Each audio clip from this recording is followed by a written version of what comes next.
오늘 말씀의 제목은 니고데모의 변화라는 제목으로 우리 함께 은혜를 나누고자 합니다. 한 주간 동안 제가 수술로 인해서 이 자리를 좀 비게 되었습니다. 수술에 막연한 두려움이 있었는데 여러분들이 기도해 주셔서 수술방에 들어가고 하반신 마취하고 그리고 뛰어나는 과정 또 나와서 모든 수술 경과를 진행하는 과정 두려움이 하나도 없고요. 마음이 얼마나 편안한지 감사했었습니다. 이 드라마를 하도 많이 봐서 그런가 봐요. 수술방에 들어가는 사람들은 울고불고 그러더니만 그렇게 두려움이 있을 줄 알았는데 전혀 그러지 않고 그냥 담담하게 편안하게 그 수술방에 들어갈 때 이제 파란 옷 입은 일하시는 분이 영화배우처럼 생기셨습니다 하면서 마음을 얼마나 편안하게 해주던지요. 알고 보니까 나만 그런 게 아닌 것 같아. 수술 환자들은 전부 다 그렇게 공주처럼 생겼습니다. 이렇게 해주시는 것 같아요.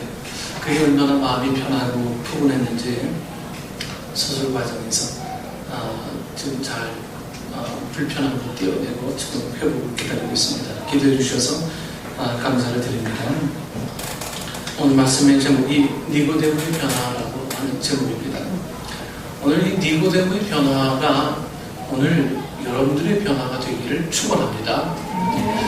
사람에게 만남은 참 중요합니다. 살면서 누구를 만나느냐에 따라서 우리 인생이 달라질 수가 있어요. 어떤 부모, 어떤 배우자, 어떤 스승, 어떤 친구 등을 만나느냐는 인생에 있어서 매우 중요한 이 영향력을 끼치게 됩니다. 그 어떤 만남보다도 예수님과의 만남은 중요합니다. 예수님과의 만남은 그냥 우리의 만남이 아니고 예수님과의 이 만남은 세계관이 변하는 거예요. 예수님과의 만나는 것은 우리의 어떤 인생관이 아니고 우리의 세계관이 바뀌는 거예요. 이 땅에서 저 천국으로 여러분 이런 것이 어떤 세계관이죠. 가치관과 또 인생관도 같이 뒤바뀌는 것이 이 예수님과의 만남입니다. 그래서 예수님을 만나자, 예수님을 만나자. 우리가 늘 그렇게 이야기하는 것은 그 만남이 내 인생을 바꿔놓을 수 있는 계기가 되니까요. 동기가 되고 힘이 되고 능력이 되니까요. 삶의 목적과 방향이 바뀌는 만남입니다. 그래서 내 나름대로 우리의 인생 설계를 마음껏 해봐도요, 결국은 이 의지대로 되는 것은 한계가 있어요. 왜? 또 다른 벽이 있으니까요. 우리 인생에는 한 겁이 나오면 또 한 겁이, 또 한 겁이 나오면 또 한 겁이잖아요. 그래서 이런 속담도 있잖아요. 여우 피했더니 호랑이 만나더라. 이런 말들이요. 이런 말들이 우리 삶 속에 있는 것은 우리 인생에는 내가 알지 못하는 수많은 어떤 산들이 있고 넘지 못한 어려움들이 있다라고 하는 거예요. 그래서 내가 계획하는 일에는 언제나 변수가 따르고 내가 계획하는 삶 속에는 언제나 실패가 따르기 마련인 것이 내 계획의 삶이죠. 그래서 주님의 인도하심을 받는 것이 우리 인생을 가장 잘 살아나갈 수 있는 비결이라고 하는 거예요. 그래서 삶의 목적과 방향이 달라집니다. 목적과 방향.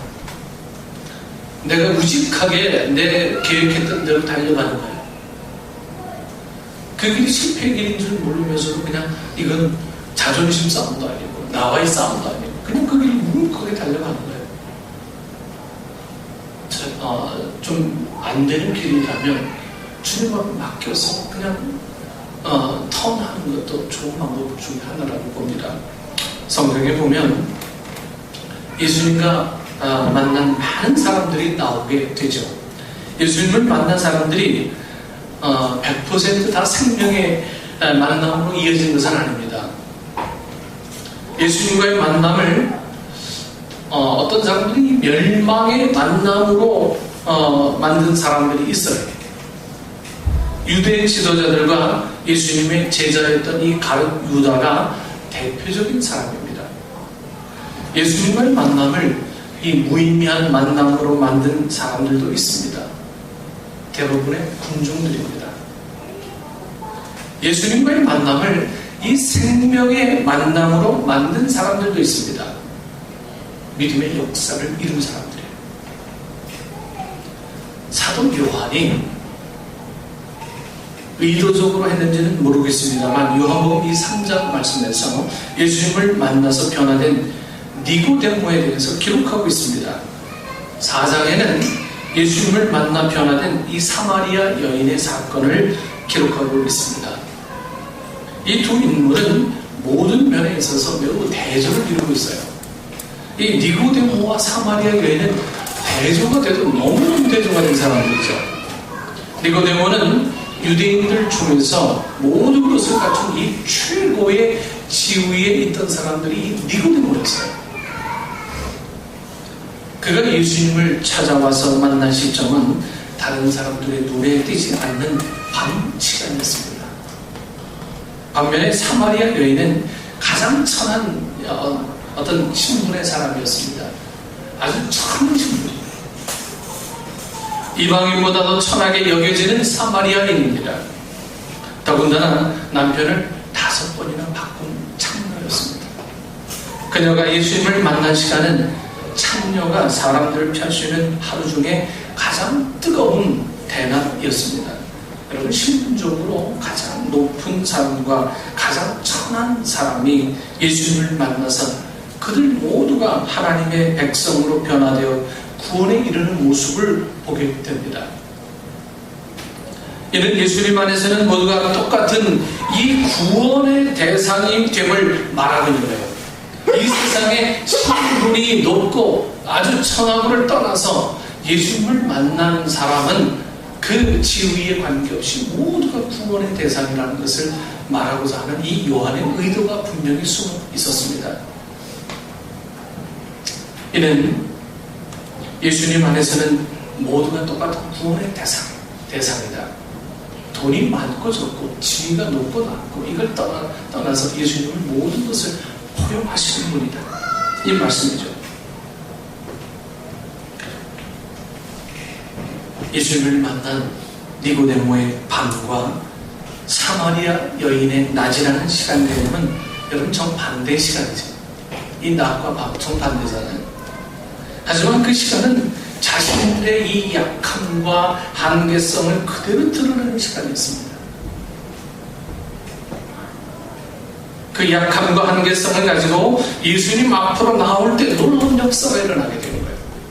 유대인이 예수님을 찾아온다고 하는 것은 유대 총회에서 쫓겨나는, 즉 출교당할 위기에, 들키면 출교당할 위기에 처해 있음에도 불구하고 이 가장 피한 밤 시간에 남의 눈을 의식하면서 밤에 의식한 시간에 예수님을 찾아왔다라고 하는 것은 이 유대인들에게 들키지 않으려고 하는 이 인간의 약한 심성을 그대로 표현하는 거고요. 사람들이 다니지 않는 대낮 50도가 넘는 뜨거운 태양볕 아래 많은 사람들 집에서 쉽니다. 그 시간에 예수님을 만나러 이 사마리아 여인은 우물가로 나오게 되죠. 예수님과의 진정한 만남은 자신의 이 허물과 죄를 가리고 위장하는 사람이 아니라 허물과 죄를 그대로 인정하고 나오는 사람입니다. 여러분, 대부분 교회 나가십시다. 나 죄가 많아서요. 그러니까 나와야 되죠. 죄 씻고 나올 바에야 뭐하러 나와? 죄가 많으니까 나와야죠. 여기 죄인의 모임이 아닙니까? 죄인의 모임. 우리가 그걸 사람들에게 인지시켜야 됩니다. 죄인이 오는 것이 교회지 의인이 오는 것이 교회가 아닙니다. 오늘은 이 니고데모라는 사람이 예수님을 만나서 변화된 내용을 살펴보면서 우리 은혜를 나눌 생각입니다. 우리는 성경을 통해서 니고데모에 대한 몇 가지 정보를 얻을 수가 있습니다. 여러분 1절을 한번 읽어보십시다. 2장 1절 다 같이 읽어보겠습니다. 사흘째 되던 날 갈릴리 가나에 홀례가 있어 예수의 어머니도 거기 계시고 1절 읽어보면 그런데 바리새인 중에 니고데모라 하는 사람이 있으니 유대인의 지도자라. 아니 3장 1절 다시 한번 보겠습니다. 그런데 바리새인 중에 니고데모라 하는 사람이 있으니 유대인의 지도자라. 이렇게. 여러분 니고데모의 첫 번째 특징은 바리새인이었습니다. 바리새인. 우리는 바리새인이라고 하면 아주 위선적인 사람으로 생각합니다만 여러분 이 예수님 당시의 바리새인은 아주 상류층에 속하는 사람이었습니다. 상류층. 그들은 하나님의 율법을 완벽하게 지키며 살려고 애를 쓰고 자신들이 그렇게 살고 있다고 생각했습니다. 그들은 아주 엄격하게 도덕적으로 살려고 애썼기 때문에 사람들로부터 여러분 존경받았습니다. 유대인들 사회 속에서 가장 도덕적이고 종교적인 세력이었고 이들 중에서 대율법학자나 경건한 지도자가 많이 배출되었습니다. 니고데모가 바로 그 바리새인이었어요. 니고데모가요. 10절에 보면 예수께서 그에게 대답하여 이르시되 너는 이스라엘의 선생으로서 이러한 것들을 알지 못하느냐고 말씀하십니다. 여기서 선생은 랍비라고 하죠. 니고데모는 율법으로 유대인들을 가르치는 최고의 지도자이면서 최고의 지성인이었습니다. 두 번째 특징은 유대인의 지도자였습니다. 유대인의 지도자. 여러분 성경 아랫단 이렇게 보면요, 써있나? 이하고 이렇게 괄호, 바깥 괄호, 이라는 숫자와 함께 사내들인 공회원 이렇게 기록되어 있습니다. 성경 밑단에 보면요. 여러분 사내들인 이 공회원은 유대인 지도자들 중에 70명으로 뽑힌 사람들입니다. 70명. 이게 종교 재판하는 그런 기관이 바로 사내들인 공회예요. 이 사내들인 공회의원은 정치, 경제, 사회, 종교 모든 분야에서 법을 집행할 수 있고요. 이 경찰권과 권력을 가진 단체가 이 사내들인 공회였습니다. 그들은 사형 외에는 모든 것을 다 할 수 있는 게 이 사내들인 공회였습니다. 다시 말해서 그 당시 전체 사회의 최고의 어떤 집행기관입니다. 이스라엘에서 가장 막강한 권력을 가지고 있는 기관이 바로 이 사내들인 공회입니다. 1절은 니고데모가 유대인이면서도 사내들인 공회 의원이라는 사실을 말하죠. 사내들인 공회원은 대체적으로 사두개인들이 많았었는데 그 중에 바리새인으로서 니고데모가 뽑혔다는 것은 이 니고데모가 바리새인 중에서도 가장 영향력이 있는 바리새인이었다는 것을 알 수가 있습니다. 여러분 니고데모의 다른 특징은 그는 경제적으로 부유한 사람이었습니다. 경제적으로. 요한복음 19장 39절 40절 말씀을 보면 일찍이 예수께 밤에 찾아왔던 니고데모도 몰약과 침향 섞은 것을 100리트라쯤 가지고 온지라. 예수의 시체를 가져다가 유대인의 장례법대로 그 향품과 함께 세마포로 쌌더라. 이렇게 기록되어 있습니다. 니고데모는 매우 비싼 향유를 가지고 와서 예수님의 시신에 바르고 세마포를 입혀 장례를 치렀습니다. 이런 모습을 볼 때 니고데모는 경제적으로 아주 훌륭한 사람이었습니다. 이런 말씀을 종합해서 정리해보면 니고데모는 바리새인 중에 바리새인으로서 지성과 권력과 재력을 모두 골고루 갖춘 사람이었습니다. 그는 세상의 기준으로 볼 때 남부러울 것이 없는 모든 것을 갖추고 있는 성공한 사람이었습니다. 세상의 기준으로 보면 모든 것을 갖추고 있는 행복한 사람이라고 생각이 되는데 그에게 채워지지 않는 아주 빈 것이 있음을 시사하는 것이 있습니다. 그것은 그가 밤에 예수님을 찾아왔다는 것입니다. 그가 예수님을 찾아온 시간은 모든 사람들이 다 보는 훤한 대낮이 아니라 사람들이 보지 못하는 밤이었습니다.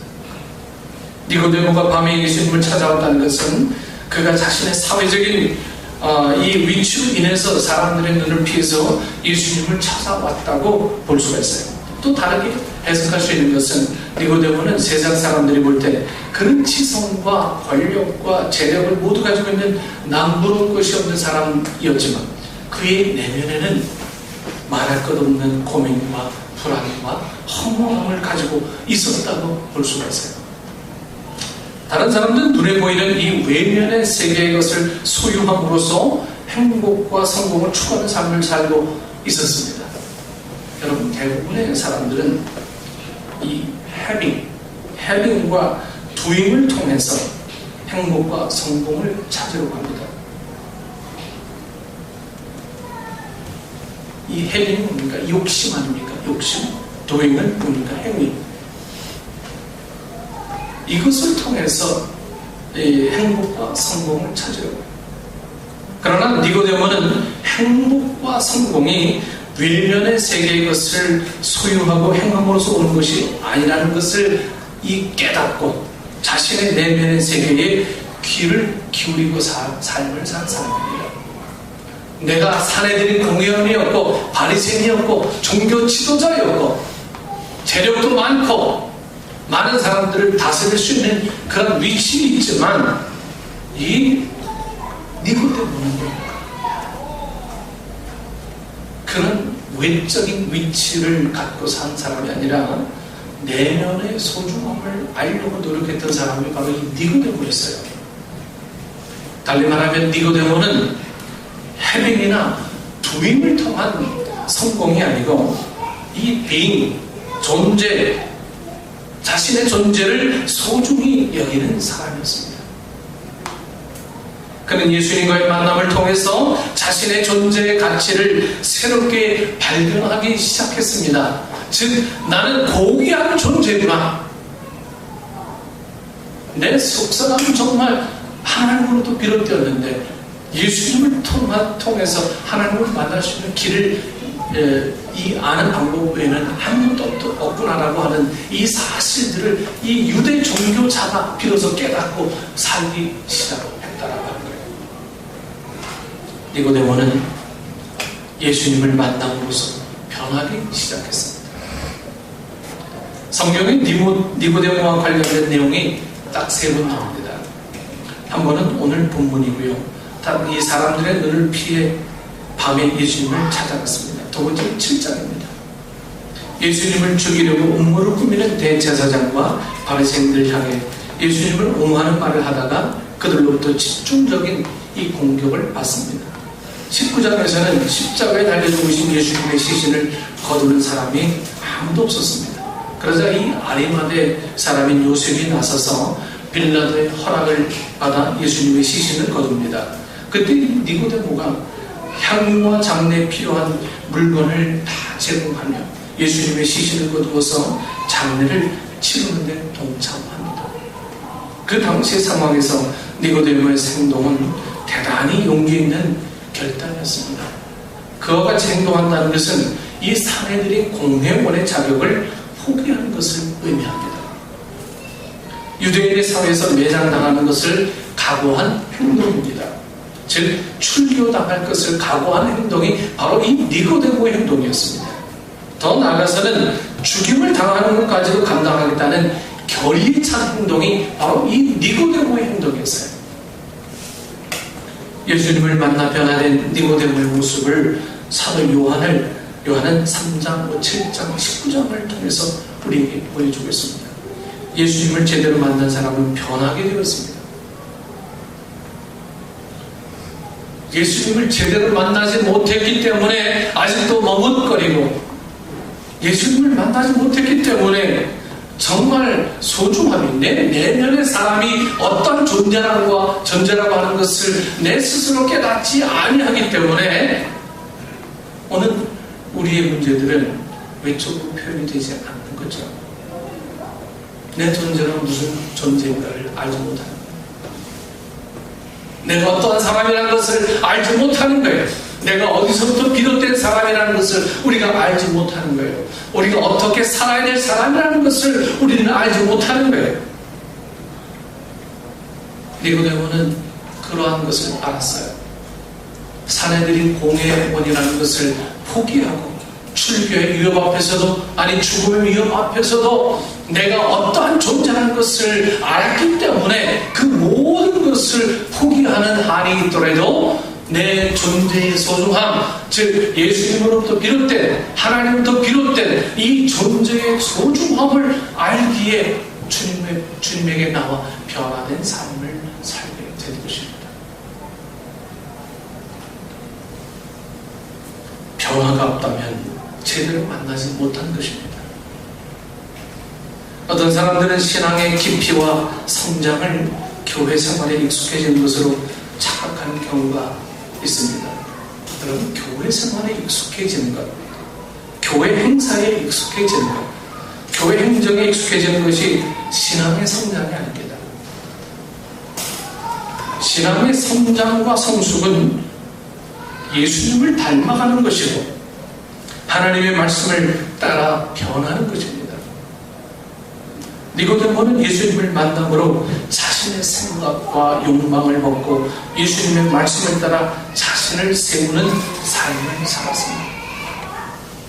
3장 말씀에서 니고데모는 자신의 것을 예수님으로 인해 채우기 위해 찾아왔다면 19장에서는 예수님을 위해 자신의 것을 비우고 내려놓은 모습으로 변화되었음을 볼 수가 있습니다. 니고데모의 변화는 신앙의 성숙함이 어떤 것인지를 우리에게 보여주는 바가 많습니다. 사람들은 당신이 변해야 합니다라는 말을 들으면 당황해하고 아주 싫어합니다. 당신이 변해야 돼요. 즉 이 말은 무슨 말씀입니까? 내가 잘못 살아왔나 이 말로 들리는 거죠. 다른 사람이 변해야 되고 주변 상황이 변해야 된다고 한다고 말하면 그 말에 전적으로 동의하고 공감합니다. 그러나 변해야 하는 것은 당신이다 말하면 싫어합니다. 더 심하게는 상처를 받습니다. 상처. 그래서 현대인들은 자신들이 드러나는 것을 싫어하며 다른 사람들 속에 숨어 있고 싶어 합니다. 여러분, 니고데모는 마찬가지였습니다. 니고데모가 예수님을 찾아가서 하는 말이, 그가 밤에 예수께 와서 이르되 랍비여, 우리가 당신은 하나님으로부터 오신 선생인 줄 아나이다 라고 말합니다. 니고데모는 내가 라는 말 대신에 우리가 라는 말을 사용합니다. 니고데모는 집단 속에 자신을 숨깁니다. 자신이 1대1로 예수님과 만나는 것을 꺼려했습니다. 그는 우리라는 집단 속에 자신을 감추고 집단을 통해 예수님을 만나려고 했습니다. 예수님은 그렇게 접근하는 니고데모에게 3절에서 예수께서 대답하여 이르시되 진실로 진실로 내게 이르노니 사람이 거듭나지 아니하면 하나님의 나라를 볼 수 없느니라고 말씀하시면서 내게 이르노니 말씀하십니다. 우리라는 집단에 숨어있는 이 니고데모에게 내게라는 말씀을 통해 다른 사람들의 신앙의 모습에 숨어서 너의 신앙을 변호하거나 합리화시키지 말고 너 개인이 내 앞에 서라 이렇게 말씀하십니다. 여러분, 대중심리라는 것이 있어요. 대중심리. 옳고 그름을 떠나서 많은 사람이 있는 곳, 많은 사람이 공감하는 곳에 포함되어 있으면 일단은 안정감을 갖습니다. 반면에 다른 사람들 속에 포함되지 못하면 불안해하고 처절해합니다. 그래서 사람들이 신앙생활을 잘못하면 여러분, 하나님보다 사람을 더 무서워하고 의지하려고 해요. 신앙생활을 잘못하면 하나님 무서워하는 게 아니고 사람 무서운 거예요. 사람들은 하나님께서 싫어하시는 일인 것을 알면서도 사람들과의 관계가 깨어지고 외톨이가 될까봐 못 이기는 척하면서 함께 어울립니다. 하지만 분명한 사실은 우리는 삶을 우리로 살 수 있을지 몰라도 죽음 앞에서는 우리가 서는 것이 아니라 누가 사요? 내가 산다는 거예요. 죽음 앞에서도 우리로 섭니까? 철저하게 죽음 앞에서는 내가 주님 앞에 서는 거예요. 하나님 앞에서는 우리로 서는 것이 아니라 내가 선다는 것입니다. 여러분들이 교회에 봉사하고 헌신하고 충성하는 것, 이 모든 분위기 때문에 하는 일들이라면 이것은 우리로 숨어서 하는 일일 수 있어요. 하지만 내가 하는 거예요. 내가 하나님 앞에 나와 하나님과의 관계 속에서 이루어지는 충성과 봉사와 헌신, 이런 것들이 내가 하나님 앞에 설 수 있는 요인이 되고 동기가 되는 거예요. 오늘 우리 교인들이, 우리 식구들이 그랬으면 좋겠습니다. 내가 하나님 앞에 어떠한 존재인가를 분명히 알고, 존재인가, 내 존재를 알면 내가 무엇을 해야 될 것인지는 당연히 나오게 되는 거예요. 나를 모르기 때문에 내가 뭘 할지를 모르는 거예요. 우리라는 공동체에 숨어서 내가 뭘 하는 것에 대해서 늘 현실이 어려우니까라는 핑계를 대고 우리는 다 숨습니다.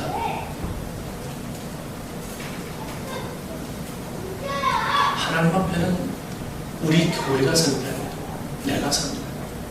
내가 어떻게 서느냐 하는 거예요. 부부로, 교인들로, 친구들로 하나님 앞에 서는 것이 아니라 내가 사는 것입니다. 니고데모가 예수님께 나와서 우리가라고 말할 때 예수님은 그에게 내게 이르노니 사람이 거듭나지 않으면 하나님의 나라를 볼 수 없느니라 말씀하시죠. 우리가 거듭나지 않으면 이렇게 말씀하지 않으세요. 내게 말하노니, 거듭남에 대해 말씀하시면서 나의 현 위치를 묻고 계십니다. 오늘도 예수님은 우리 한 사람 한 사람을 향해서 우리의 신앙의 상태와 위치를 계속 묻고 계십니다. 내가 정말 신앙하는 사람인지, 하나님을 섬기는 사람인지, 아니면 섬기는 척하는 사람인지 계속 우리에게 질문하고 있습니다. 다시 말해서 내가 어디 있느냐 이 말이에요. 내가 어떤 영적인 상태로 예수님 앞에 왔느냐는 물음입니다. 매우 엄중한 질문이죠. 한 주간을 살면서 내가 하나님 앞에 어떤 모습으로 서 있는지를 돌아보면서 여러분, 우리 속에 묻혀 숨어 지내는 신앙이 아니라 여러분, 나의 모습을 하나님 앞에 있는 모습 그대로 세우는 훈련을 할 수 있기를 바랍니다. 나의 모습입니다. 나의 허물 많은 영적인 모습을 예수님 앞에 숨김없이 내어놓을 수 있는 믿음의 사람이 되기를 바랍니다. 우리가 그런 믿음의 사람이 되어지게 될 때에 우리가 뭐 합시다 뭐 이렇게 부탁합니다 저렇게 합니다 뭘 해주세요. 여러분들 이럴 이유가 없어요. 내가 해야 될 일이 명확해집니다. 니고데모의 변화를 나의 변화를 만들어 하나님의 영광을 드러내는 삶으로 만들어가는 은혜가 우리 삶 속에 있어야 되지 않겠습니까? 그래서 우리 식구들이 이 니고데모의 변화를 통해서 정말 이 변화라는 것은 어떤 기간이 있는 게 아니에요. 정해진 룰이 있는 게 아니에요. 변화라는 것은 한번 변하면 끝까지 가는 게 변화예요. 중간에 바뀔 것 같은 건 변화도 아니잖아요. 그래서 우리 식구들이 이 변화를 좀 체험했으면 좋겠다. 변화가 없으니까 늘 머물러 있는 신앙으로밖에 자리매김하지 않고 내 허물도 다 내어놓고, 네? 그래서 다 주님 앞에 맡기는 그 변화의 신앙.